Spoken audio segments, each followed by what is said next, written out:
By all odds, I should not be here. But because of my son Joseph, I am. 1998, doctor's visit, found out that I had coronary artery disease. Then we tracked it throughout the years. Luckily, that never got any worse, but for some reason, fate decided to give me a cardiac arrest. I was at my apartment about 5 blocks away from here with a good friend of mine. My dad called me. He sounded a little strange, said he felt weird and asked me to come over. I walked inside and he was actually sitting in this chair, and I could see his lips they were very dark blue. He wasn't breathing, so I pulled my phone out and called 911 within probably 4 seconds of walking into the door. The 911 operator told me that I needed to start CPR immediately in order to save my dad's life. She told me I needed to get him off the couch onto a hard surface to start the CPR. And so I got him off the couch and started doing CPR immediately.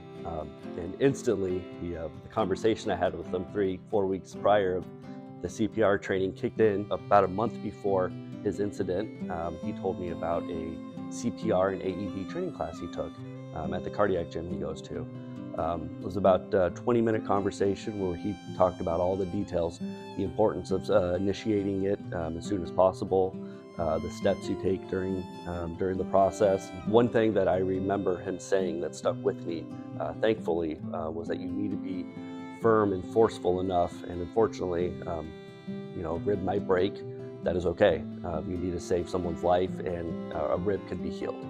At the time, I didn't think I would ever have to use the information. I hadn't expected to needed to do CPR to anyone, let alone my father.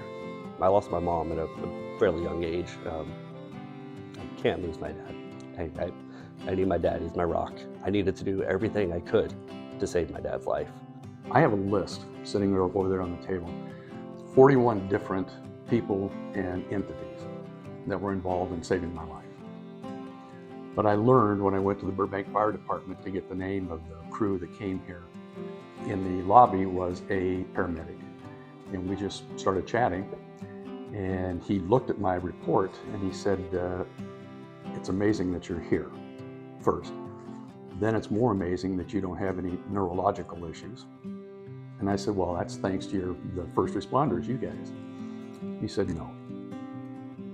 Your first responder was your son, Sean.